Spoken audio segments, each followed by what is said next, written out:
Au milieu de la nuit, les sirènes retentissent dans plusieurs villes israéliennes. Quelques minutes plus tard, un missile balistique traverse le ciel du Moyen-Orient. Les systèmes de défense se déclenchent, les habitants se réfugient dans les abris. Et une question surgit immédiatement. L'Iran vient-il de franchir un nouveau seuil dans la guerre contre Israël?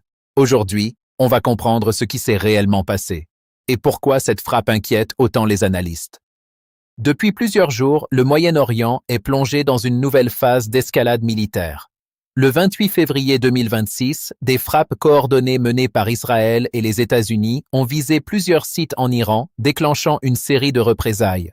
En réponse, Téhéran a lancé des missiles balistiques et des drones vers Israël et vers plusieurs bases américaines dans la région. Et c'est dans ce contexte qu'un missile iranien particulièrement puissant aurait été tiré vers le territoire israélien. Selon plusieurs sources et images diffusées dans les médias, une nouvelle vague de missiles iraniens a été lancée en direction d'Israël ces derniers jours.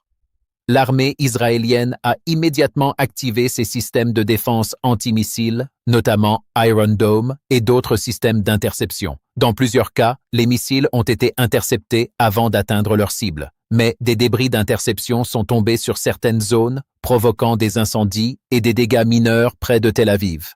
Les services de secours israéliens ont également signalé plusieurs blessés légers liés à ces chutes de débris. Les missiles utilisés par l'Iran dans ce type d'attaque sont souvent des missiles balistiques à moyenne portée. Leur fonctionnement est relativement simple. Ils sont lancés verticalement, ils sortent partiellement de l'atmosphère, puis ils retombent à très grande vitesse sur leur cible. Certains peuvent parcourir plus de 1000 km, ce qui permet de frapper Israël depuis le territoire iranien.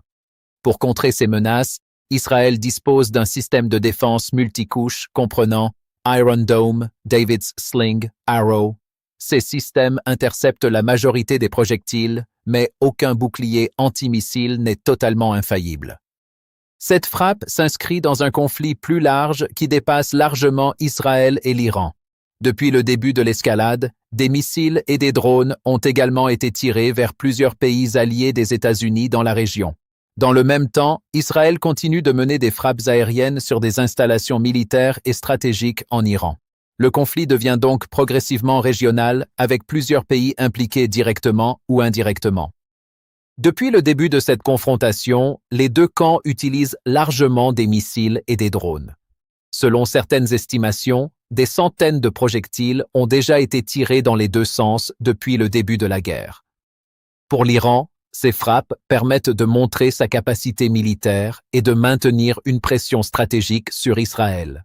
Pour Israël, l'objectif reste de neutraliser les capacités militaires iraniennes, notamment les sites de missiles et les infrastructures stratégiques. Ce type d'attaque inquiète la communauté internationale pour plusieurs raisons.